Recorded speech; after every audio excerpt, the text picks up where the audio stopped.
வார்த்தையை நாங்க கேட்போமாக. நன்றி. ஆண்டவராகிய இயேசு கிறிஸ்துவின் நாமத்தினாலே சங்கமம் வானொலியில் இணைந்திருக்கிற அன்பு சகோதர சகோதரிகள், மறு ஒளிபரப்பிலே கேட்க போகிறவர்கள் எல்லோரையும் வாழ்த்துகிறோம், வரவேற்கிறோம், ஆசீர்வதிக்கிறோம். இன்றைய நாளிலும் கூட நாம் பார்க்க போகிற வேத தலைப்பு, அதாவது வேத பகுதி என்னவென்றால் தேவ செயல். கடந்த வாரம் நாம் பார்த்த அதே தலைப்பு கூடாக இன்னும் ஒரு சில சத்தியங்களை நாம் தொடர்ந்து பார்ப்போம். கர்த்தர் தாமே அதற்கு நமக்கு உதவி செய்வாராக. அதற்கு ஆதாரமாக பிரசங்கியின் புஸ்தகம் 9ஆம் அதிகாரம் 11ஆம் வசனம், அந்த வசனத்தின் பின்பகுதி, அவர்கள் எல்லாருக்கும் சமயமும் தேவ செயலும் நேரிட வேண்டும். பாருங்க, இங்க அநேக காரியங்களை குறித்து ஞானியாகிய சாலமோன் சொல்லிக்கொண்டே வருகிறார். சௌரியவான்கள், ஞானவான்கள், ஐஸ்வர்யவான்கள், புத்திமான்கள், பாருங்க வித்துவான்கள், அநேகரை குறித்து இங்கே சொல்லிக்கொண்டே வருகிறார். ஆனால் கடைசியில் ஒரு காரியத்தை சொல்லுகிறார். எல்லாவற்றிற்கும் மேலாக மனுஷருடைய முயற்சி அல்ல, தேவனுடைய செயல் அங்கே நேரிட வேண்டும்.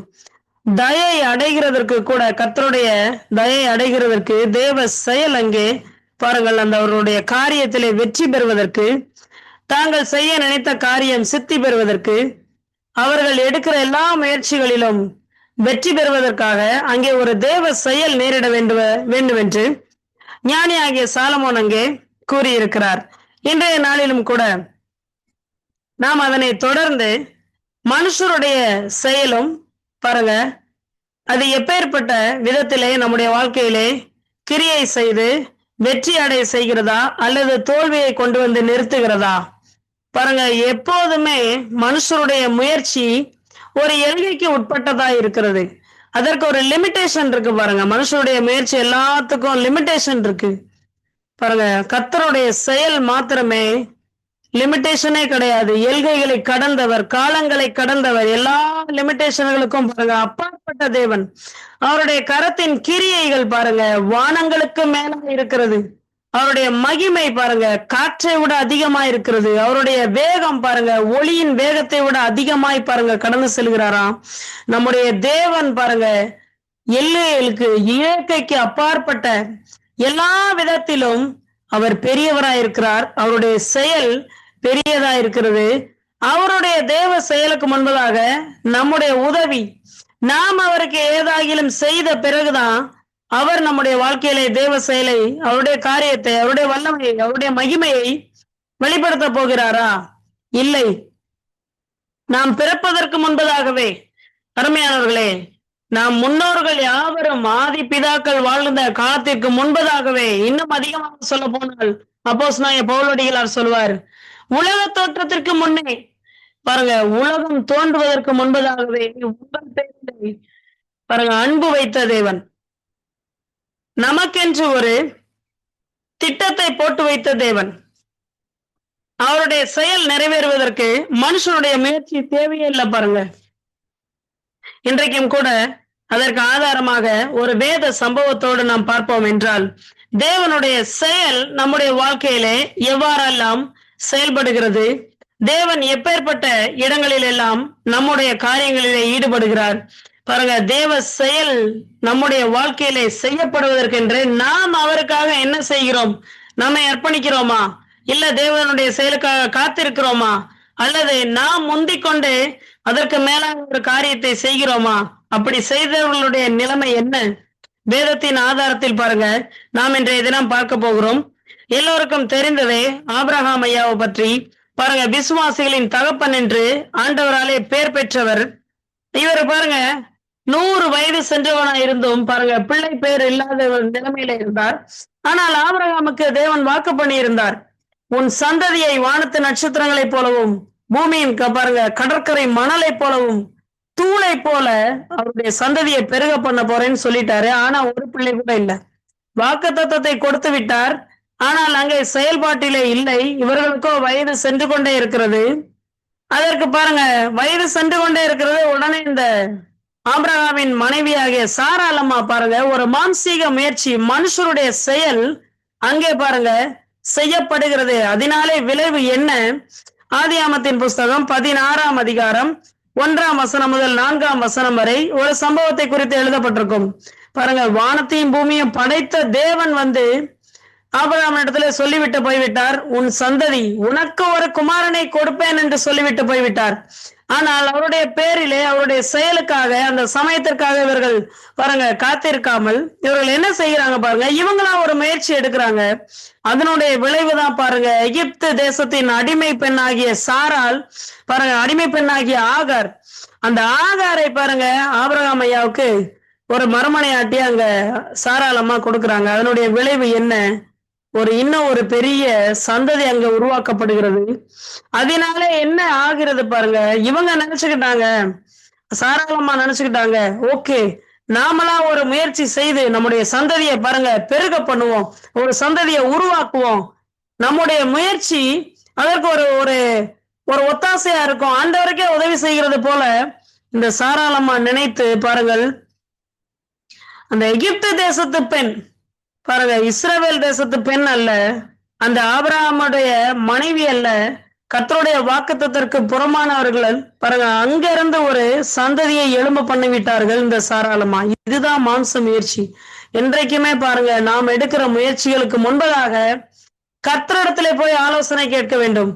நாம் செய்கிற காரியம் எப்பேற்பட்ட சிறிய பெரிய காரியங்கள் எல்லாவற்றிலும் கர்த்தரை முன்வைத்து, அவருக்கு இந்த காரியத்தில் சித்தமா, அவருக்கு இது உகந்த காரியமா, அவருடைய நாமத்திற்கு மகிமையை கொண்டு வருமா என்று பார்த்த பிறகு இந்த காரியத்தை நாம் செய்யும் போது கர்த்தருடைய செயல் அங்கே செயல்பட தொடங்குகிறது. பாருங்க, இந்த அம்மா பாருங்க ஒரு காரியத்தை இவங்களா மாம்சீகமா ஒரு முயற்சியை செய்து, ஒரு செயலை செய்து, அதன் மூலமாக ஒரு சந்ததியை உருவாக்கி விட்டார்கள். ஆனா தேவன் சொன்னாரு, இது உன்னுடைய சந்ததி அல்ல. மறுபடியும் பாருங்க, ஆபிரகாம் ஐயா ஒரு ஆலோசனை சொல்றாரு ஆண்டவருக்கு. ஆதியாமத்தின் புஸ்தகம் 15ஆம் அதிகாரத்துல பாருங்க, அவரு ஒரு ஆலோசனை சொல்றாரு, அவனால முடிஞ்ச ஒரு மாம்சீக முயற்சி பாருங்க. ஆதியாமம் 15ஆம் அதிகாரம் 1ஆம் வசனம் முதல் 3ஆம் வசனம் வரை இங்கே ஒரு காரியத்தை குறித்து போடப்பட்டிருக்கும் பாருங்க. ஆண்டவர் வாக்கு பண்ணிட்டாரு, வாக்கு பண்ணின போனதுக்கு உடனே கர்த்தர் 1ஆம் வசனத்துலதான் போட்டிருக்கோம், கர்த்தருடைய வார்த்தை ஆபிரகாமுக்கு தரிசனத்திலே உண்டாகி, அவர் ஆபிரகாமே நீ பயப்படாதே, நான் உனக்கு கேடகமா பெரிய பலனமா இருக்கிறேன் என்றார். பாருங்க, தரிசனமாகி அங்க ஒரு பெரிய வாக்குத்தத்தத்தை கொடுக்கிறாரு, ஆபிரகாமே பயப்படாத, நான் தான் உன்னுடைய பலம் கேடகம் எல்லாமே அப்படின்னு சொல்றாரு. உடனே அங்க ஆபிரகாம் சொல்றாரு, ஆண்டவரே நான் பிள்ளை இல்லாம இருக்கிறேன், ஆனா அதுக்கு பதிலா என் வீட்டுல பாருங்க விசாரணை கர்த்தனா இருக்கிற அந்த இளையசரை நான் என்னுடைய சந்ததியா, என்னுடைய வாரிசா, என்னுடைய சுதந்திரவாளியா நான் எடுத்துக்கொள்ளலாமா? பாருங்க, கர்த்தருக்கு உதவி செய்கிறது இந்த மாம்சீக முயற்சி. அவருக்கு நம்முடைய உதவி எதுவுமே தேவையில்லைங்க. அவர் பாருங்க, நாம பிறப்பதற்கு முன்பதாக நமக்கு ஒரு திட்டத்தை போட தெரிஞ்சவருக்கு அவருக்கு நம்முடைய உதவி தேவையா? மாம்சீக முயற்சி என்றைக்குமே பாருங்க வெற்றியிலே போய் முடியாது, அது என்றைக்குமே தோல்வியிலே தான் போய் முடியும். பாருங்க, கர்த்தர் நாங்க சொன்னாரு 4ஆவது வசனத்துல, அப்பொழுது கர்த்தருடைய வார்த்தை அவனுக்கு உண்டாகி, இவன் உனக்கு சுதந்திரவாளி அல்ல, உன் கர்த்தனை உனக்கு சுதந்திரவாளி ஆவான் என்று சொல்லி பாருங்க, அவரை அந்த ஆபிரகாமை வெளியே அழைத்து கொண்டு வருகிறார். வானத்து நட்சத்திரங்களை பார்க்க சொல்லுகிறார், இவைகளை என்ன கூடுமானால் உன் சந்ததி இவனமா இருக்கும் என்று சொல்லுகிறார். இன்றைக்கும் கூட பாருங்க, வாழ்க்கையிலே ஒரு பெரிய லக்கை அடைவதற்கென்று பாருங்க நாம சில முயற்சிகளை எடுத்து எடுத்து எடுத்து எடுத்து பார்க்கிறோம். எல்லா முயற்சிகளுமே பாருங்க தோல்வியிலே முடிந்து விடுகிறது. ஏன்? நம்முடைய முயற்சிகளுக்கு மேலாக கர்த்தருடைய பலன் நம்மை ஆட்கொள்ள வேண்டியதா இருக்கிறது. கர்த்தருடைய தேவனுடைய செயல் நம்முடைய வாழ்க்கையிலே நிலைவரப்பட வேண்டியதா இருக்கிறது.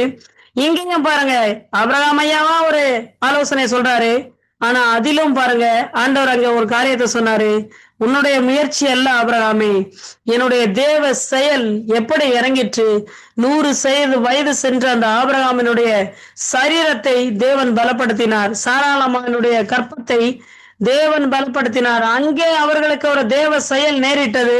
100 வயதான ஆபிரகாமுக்கும் சாராளுக்கும் பாருங்க ஈசாக்கு அருமையான குழந்தை பாருங்க ஆண்டவர் கொடுத்தார். இதுதான் தேவ செயல். பாருங்க, ஐயோ காலம் கடந்துருச்சே, வயசு ஓடிருச்சே, எல்லாமே முடிஞ்சு போச்சோ, இனி வாய்ப்பே இல்லையே, ஒரே ஒரு வாய்ப்பு இருக்கு, அது தேவனுடைய செயல், தேவனுடைய கரம், தேவனுடைய அற்புதம், தேவனுடைய நன்மைகள் நம்முடைய வாழ்க்கையிலே கடந்து வரும் பாருங்க.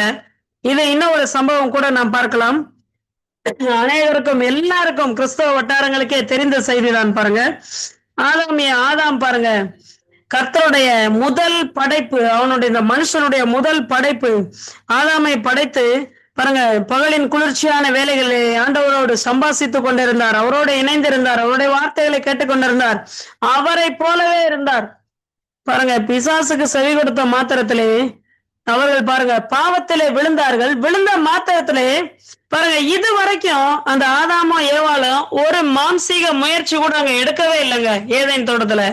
ஆனா முதலாக கர்த்தருடைய வார்த்தையை, கர்த்தருடைய பிரசன்னத்தை, கர்த்தருடைய எல்லா அவருடைய சமூகத்தையும் விட்டு பாருங்க பாவத்திற்குள்ளாக விழுந்த மாத்திரத்திலே, கர்த்தருடைய வார்த்தையை மீறின மாத்திரத்திலே, இங்கே போடப்பட்டிருக்க ஆதியாகமத்தின் புஸ்தகம் 3ஆம் அதிகாரம் 7ஆம் வசனத்திலே, அப்பொழுது அவர்கள் இருவருடைய கண்களும் திறக்கப்பட்டது, அவர்கள் தாங்கள் நிர்வாணிகள் என்று அறிந்து அத்தி இலைகளை தைத்து அவர்களுக்கு அரைக்கச்சைகளை உண்டு பண்ணினார்கள். பாருங்க, ஒரு மாம்சீக முயற்சி, தன்னைத்தானே பாருங்க பாதுகாத்துக் கொள்வதற்கு, தன்னைத்தானே பாருங்க நிர்வாணத்தை மூடுவதற்கென்று அவர்களுடைய முயற்சி அங்கே முதலாக ஏதேன் தோட்டத்தில் அங்கே பாருங்க செயல்படுத்துகிறார்கள். ஆனால் பாருங்க அந்த அத்தி இலைகள் கொஞ்ச நேரத்திலே காய்ந்து சருகாகி கீழே உதிர்ந்து விடுகிறது. இதை போலதான் மாம்ச செயலும் இருக்கிறது பாருங்க. ஆனா தேவ செயல் அங்கே என்ன செய்யப்பட்டது பாருங்க. அது பின்னாடி பாருங்க, ஆதியாகமத்தின் புஸ்தகம் 3ஆம் அதிகாரம் 21ஆம் வசனத்திலே, தேவனாகிய கர்த்தர் ஆதாமுக்கும் அவனுடைய மனைவிக்கும் தோல் உடைகளை உண்டாக்கி அவர்களுக்கு உடுத்தினார். எப்படி தோல் வந்திருக்கும் பாருங்க. ஏதேன் தோட்டத்திலே அங்கே ஒரு ஆட்டுக்குட்டி அன்றைக்கு ஆதாமுக்காகவும் ஏவாளுக்காகவும் அடிக்கப்பட்ட ரத்தம் சிந்தப்பட்டது. சிந்தப்பட்ட ரத்தத்தின் மூலமாக அவருடைய நிர்வாணம் மூடப்பட்டது. அது மாத்திரமல்ல, அவருடைய பாவம் அங்கே நிவர்த்தி செய்யப்பட்டது பாருங்க, தற்காலிகமாக மூடப்பட்டது. அவர்களுக்கு அத்தி இலைகளுக்கு பதிலாக பாருங்க நிரந்தரமான, டெம்பரரியான சொல்யூஷன் இல்லைங்க, நிரந்தரமான ஒரு தீர்வை கர்த்தர் அங்கே தேவ செயலின் மூலமாக ஆதாமுக்கும் ஏவாளுக்கும் அங்க கொண்டு வந்தார். நம்முடைய முயற்சி எல்லாம் பாருங்க இப்படிதான் அத்தி இலைகளை போலதான் இருக்கும் பாருங்க. ஆனால் தேவனுடைய காரியம், தேவனுடைய செயல் என்றைக்குமே பாருங்க எட்டர்னலா, நித்தியமா அது நிலைத்து நிற்கக்கூடியது. இன்னும் ஒரு வேத சம்பவத்தை நாம் தொடர்ந்து பார்ப்போம். 2 ராஜாக்களின் புஸ்தகம் 5ஆம் அதிகாரம் 1ஆம் வசனம் முதல் 13ஆம் வசனம் 19ஆம் வசனம் வரைக்கும் ஒரு சம்பவத்தை குறித்து இங்க எழுதியிருப்பார்கள். 2 ராஜாக்களின் புஸ்தகம் 5ஆம் அதிகாரம் 1ஆம் வசனம் முதல் 19ஆம் வசனம் வரை இங்க எழுதப்பட்டிருக்கும். ஒரு படைத்தலைவன், நாகமான் என்கிற ஒரு படைத்தலைவன், சீரிய தேசத்து படைத்தலைவன் ஒருவர் இருக்கிறார். அவர் பாருங்க மகா பராக்கிரமசாலியா இருக்கிறாரு. ஆனா அவருக்கு குஷ்டரோகம் இருக்கிறது. இந்த குஷ்டரோகத்தை சுகமடைவதற்கென்று பாருங்க, குஷ்டரோகம் நீங்குவதற்கென்று இஸ்ரவேல் தேசத்துக்கு வரார். அவர் வரும்போது என்னெல்லாம் எடுத்துட்டு வர்றாரு பாருங்களேன். 5ஆம் வசனத்திலே பாருங்க, அப்பொழுது சீரியாவின் ராஜா, நல்லது போகலாம், இஸ்ரவேலின் ராஜாவுக்கு ஒரு நிருபம் தருகிறேன் என்றார். அப்படியே அவன் தன் கையிலே 10 தாலந்து வெள்ளியையும் 6000 சேக்கல் நிறைய பொன்னையும் 10 மாற்று வஸ்திரங்களையும் எடுத்துக்கொண்டு அந்த நிருபத்தையும் வாங்கிக்கிட்டு இஸ்ரவேல் தேசத்துக்கு புறப்பட்டு வருகிறார். பாருங்க, நாகமான்ட்ட அவனுடைய வீட்டில் இருக்க அந்த பணிவிடை செய்து கொண்டிருக்கிற அந்த ஒரு சின்ன பெண் வந்து சொன்னா, நீங்க இஸ்ரவேல் தேசத்துக்கு போக சொல்லுங்க, அங்க என் ஆண்டவனாகிய சமாரியாவில் இருக்கிற தீர்க்கதரிசி ஒருவர் இருக்கிறார், அவர் இடத்துல போனா நலமா இருக்கும், அவர் இவருடைய குஷ்டரோகத்தை நீக்கி விடுவார். ஒரே ஒரு சின்ன காரியத்தை தான் அந்த பெண் செய்ய சொன்னாங்க. அந்த குட்டி பெண் செய்ய சொல்லியிருக்கிறான், இஸ்ரவேல் தேசத்துல இருக்கிற தீர்க்கதரிசிய போய் பாருங்க. ஆனா இவர் பாருங்க, ராஜா கிட்ட நிருபத்தெல்லாம் வாங்கினது மாத்திரம் இல்ல, வெள்ளி பொண்ணு மாற்று வஸ்திரம் பாருங்க. மனுஷருடைய முயற்சி, நம்முடைய செயல் இந்த குஷ்டரோகத்தை நீக்குவதற்கு பாருங்க எந்த டாக்டர்ஸாலையும் முடியல, எந்த வைத்தியர்களாலையும் குணமாக்க முடியாது. ஆனால் இவருடைய பாருங்க, இவருடைய என்ன பாருங்க, தீர்க்கதரிசி கிட்ட போய் சுகத்தை பெறுவதற்கு இவர் நிறைய பாருங்க, நம்முடைய பாஷையில சொல்ல வேண்டும் என்றால் அவருடைய முயற்சி எல்லா காரியங்களையும் செய்ய தோன்றுகிறது, எல்லாவற்றையும் எடுத்துக்கொண்டு வருகிறார். நான் பெரிய ஆளுன்னு காமிச்சிட்டு வர்றாரு பாருங்க. அங்க எழுதப்பட்டிருக்கோம்.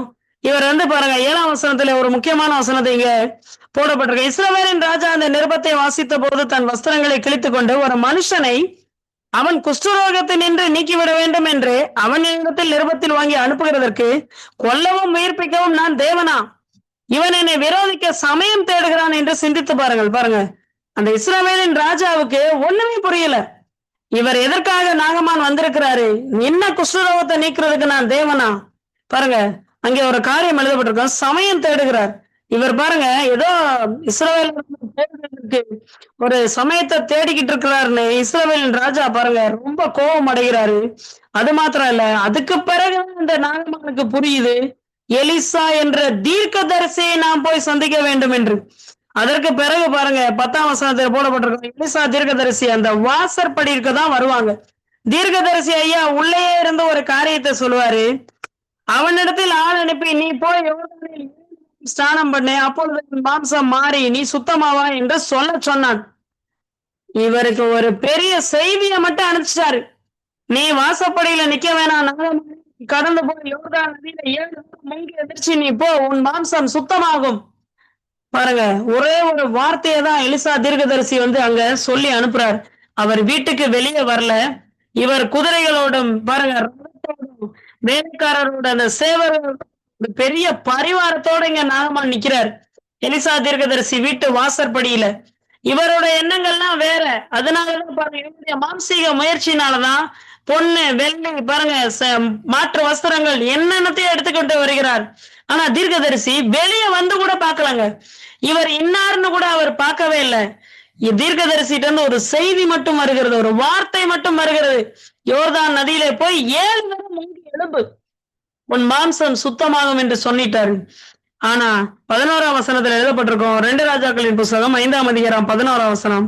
அதற்கு நாகமான் கடும் கோபம் கொண்டு புறப்பட்டு போய் அவன் வெளியே வந்து நின்று தன் தேவனாகிய கர்த்தருடைய நாமத்தை கொண்டு கர்த்தருடைய நாமத்தை தொழுது தன் கையினால் இந்த இடத்தை தடவி இவ்விதமாய் குஷ்டரோகத்தை நீக்கி விடுவான் என்று எனக்குள் நினைத்தேன்.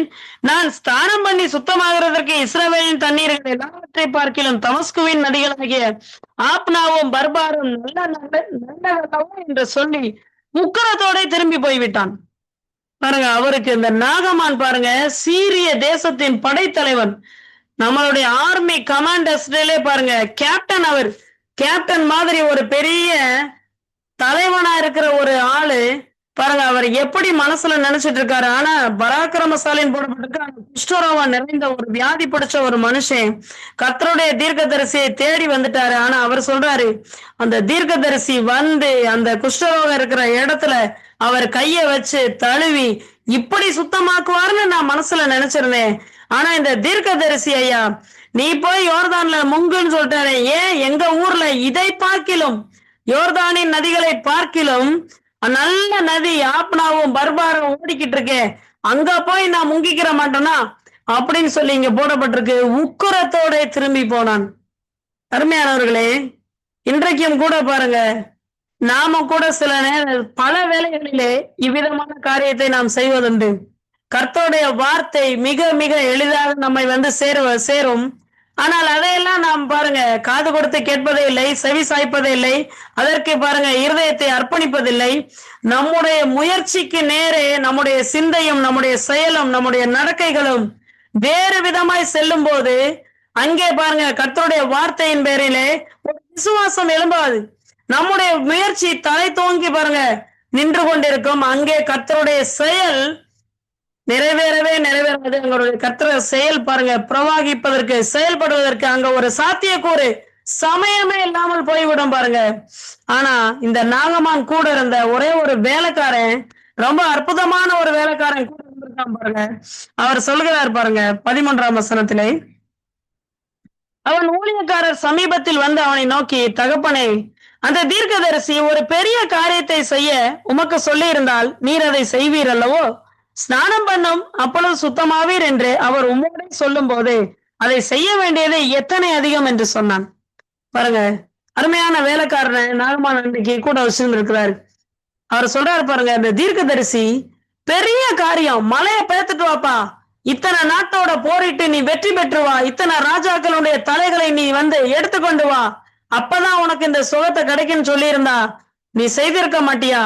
ஒரு சின்ன காரியம், யோர்தான் நதியில போய் நீங்க ஸ்நானம் பண்ணுங்க, முங்கி எழும்புங்க, சுத்தமாவீங்கன்னு சொல்லி ஒரு சிறிய காரியத்தை சொன்னா அதை செய்வதற்கு பாருங்க ஏன் உங்களுக்கு மனதில்லை? பாருங்க, நம்முடைய முயற்சிகள், நம்மளுடைய எண்ணங்கள், நம்மளுடைய எல்லா திட்டங்களையும் கீழே இறக்கி வைத்து விட்டு, நம்முடைய தலைக்கணத்தை, நம்மளுடைய எல்லாவற்றையும், நம்மளுடைய திட்டங்களை எல்லாம் கீழே இறக்கி வைத்து விட்டு கர்த்தருடைய வார்த்தைக்கு என்றைக்கு செவி சாய்க்கிறோமோ அன்றைக்கு அங்கே தேவனுடைய செயல் அங்கே பாருங்க உண்டாகிறது, மாபெரும் அற்புதம் அங்கே உண்டாகிறது. பாருங்க, அங்கே இங்க ஒரு காரியத்தை அந்த வேலைக்காரர் செய்ய சொன்ன மாத்திரத்திலே 14ஆம் வசனத்திலே போடப்பட்டிருக்கான். அப்பொழுது அவன் இறங்கி தேவனுடைய மனுஷனுடைய வார்த்தையின்படியே யோர்தானில் 7 தரம் மூழ்கின போது அவன் மாம்சம் ஒரு சிறு பிள்ளையின் மாம்சத்தை போல மாறி அவன் சுத்தமானான். அருமையானவர்களே, இங்க ஒரே ஒரு காரியத்தை தான், அந்த எலிசா தீர்க்கதரிசியின் மேல இருந்த ஒரு பெரிய உக்கிரத்துல கோபத்தினால அவரு அன்றைக்கு அந்த யோர்தான் நதியிலே முங்காமல் ஸ்நானம் பண்ணாமல் அவருடைய கோபத்தோடே சீரிய தேசத்திற்கு போயிருந்திருப்பார் என்றால் அவருடைய நிலைமைய பாருங்க வேற விதமாய் மாறி இருக்கும். அங்கே ஒரு தேவனுடைய செயல் அங்கே செய்யப்பட்டிருக்கவே பட்டிருக்காது. ஆனா அன்றைக்கு அந்த வேலைக்காரனுடைய பேச்சை கேட்டு அந்த நாகமான் கீழே இறங்கினான். அங்கே போடப்பட்டிருக்கிறது, அவன் இறங்கி, அவன் குதிரையில இருந்து மட்டும் இறங்கலைங்க, தன்னுடைய முயற்சி, தன்னுடைய எல்லா அந்த புஜ பராக்கிரமா, தன்னுடைய எல்லா அந்த பெரிய உயர்ந்த ஸ்தானம், நான் என்ற எல்லாவற்றையும் விட்டு விட்டு அந்த தீர்க்கதரிசியின் வார்த்தையின்படியே இன்றைக்கும் கூட பாருங்க நாம அநேக காரியங்களை தேவனுக்கு மேல தூக்கி வைத்துக் கொண்டிருக்கிறோம். நம்முடைய படிப்பு, அந்தஸ்து, அழகு, மேன்மை, உலகப்பிரகாரமான எல்லா காரியங்கள், ஆஸ்திகள், பாஸ்திகள், உறவினர்கள், நான் என்ற பாருங்க ஒரு பெரிய அகந்தை, மமதை, பாருங்க எல்லாவற்றையும் தேவனுடைய வார்த்தைக்கு மேலாக நாம் தலையிலே தூக்கி வைத்துக் கொண்டிருப்போம் என்றால், நம்முடைய எண்ணங்களிலே அதை உயர்த்தி வைத்திருப்போம் என்றால், இன்றைய நாளிலே இந்த செய்தியை கேட்டுக்கொண்டிருக்கிற நீங்கள் அதையெல்லாம் விட்டு கீழே இறங்க வேண்டியது இருக்கிறது. மாம்ச முயற்சி, சரீர முயற்சி அற்ப பிரயோஜனம் உள்ளது. தேவனுடைய பாருங்க இந்த தேவனுடைய செயல் உங்களுடைய வாழ்க்கையிலே பாருங்க நித்திய நித்தியமா செயல்படும். பாருங்க, இங்க இந்த நாகமான் அந்த யோர்தான் நதியில ஸ்நானம் பண்ணி எழும்பி சுத்தமானது மாத்திரம் இல்லைங்க, இந்த நாகமான் மூலமா சீரிய தேசம் முழுமைக்கும் அன்றைக்கு இந்த இஸ்ரவேலின் தேவனை போல் இந்த பூலோகத்துல வேற எந்த தேவனுமே இல்லை என்ற செய்தி அன்றைக்கு சீரிய தேசத்தை படைத்தலைவனாகிய நாகமான் எடுத்து சென்றான். பாருங்க, அவர் எடுத்து சென்றது மாத்திரம் இல்ல, இங்க இருந்த இஸ்ரவேல் தேசத்துல இருந்து 2 கோவேறு கழுதைகள் சுமக்குகிற அளவுக்கு 2 பொதி மண்ணை கூட பாருங்க அள்ளிட்டு போனாராம். எவ்வளவு பெரிய மேன்மை! அந்த யோர்தான் நதியில மூழ்கி சுத்தமானான். இன்றைக்கும் கூட நாம் மூழ்குவதற்கென்று, சுத்தமாவதற்கென்று, நம்முடைய வாழ்க்கையிலே தேவனுடைய செயல்படுவதற்கென்று நமக்கு ஒரு யோர்தான் நதி இருக்கிறது. அந்த நதி என்ன பாருங்க, இன்றைக்கு இஸ்ரவேல் தேசத்திலே ஓடிக்கொண்டிருக்கிற அந்த யோர்தான் நதி அல்ல. 2025 ஆண்டுகளுக்கு முன்பதாக கொல்கத்தாவின் மேட்டிலே, கல்வாரி சிலுவையிலே குருதி, அவருடைய ரத்தத்தின் நதி பாருங்க, தலையிலிருந்து உச்சந்தலையிலிருந்து வரைக்கும் ரத்த நதி ஓடுனது. பாருங்க, அந்த ஜீவ நதியாகிய கிறிஸ்துவின் ரத்தத்திலே மூழ்கி எழும்புகிறவர்களுக்கு நித்திய ஜீவன் உண்டு. அன்றைக்கு நாகமானுடைய சரீரம் குணமடைந்தது, குஷ்டரோகம் நீங்கினது. இன்றைக்கு பாருங்க அந்த யோர்தான் நதியில மூழ்கின நாகமானுடைய குஷ்டரோகமே நீங்கும் அளவுக்கு கர்த்தருடைய செயல் அன்றைக்கு நிலைவரப்பட்டிருக்குமானால், உங்களுக்காகவும் எங்களுக்காகவும் கடைசி சொட்டு ரத்தத்தை சிந்தி பாருங்க, ரத்த ஆராய் விட்ட இயேசு கிறிஸ்துவனுடைய ரத்தத்தில் மூழ்கி எழும்புகிற ஒவ்வொருவருக்கும் பாருங்க சமாதானம் காத்திருக்கிறது, சந்தோஷம் காத்திருக்கிறது. உன்னுடைய வியாதி, இந்த கேன்சர் வியாதியிலிருந்து விடுதலையே இல்லை என்று மருத்துவர்கள் கூறியிருப்பார்கள். அந்த வியாதியில் பிடித்திருக்கிற நீங்கள் இயேசுவின் ரத்தத்திலே மூழ்கி எழும்புவீர்களானால், இருக்கிற இடமே தெரியாம எப்படி நாகமானுடைய மாம்சம் சிறு பிள்ளையின் மாம்சத்தை போல் மாறினதோ அதே போல நீங்கள் மறுபடியும் பிழைப்பீர்கள், வாழ்வடைவீர்கள், சுகத்தீர்ப்பீர்கள், பலனோடு இருப்பீர்கள், இந்த பூலோகத்திலே நீண்ட ஆயுசாய் வாழ்ந்திருப்பீர்கள். அருமையானவர்களே, இந்த நதி பாருங்க, இந்த கல்வாரியிலே பாய்ந்த அந்த இயேசு கிறிஸ்துவினுடைய ரத்தத்தின் நதி பாருங்க, இதற்கு நம்முடைய மாம்சீக முயற்சி ஒன்றுமே செய்ய முடியாது. பாருங்க, அவருடைய ஜீவனையே கொடுத்திருக்கிறார். பாருங்க, நம்முடைய முயற்சி பாருங்க ஒண்ணுமே இல்லை. அன்றைக்கு நாகமானிட பாருங்க ஒரு முயற்சி கூட இல்லை.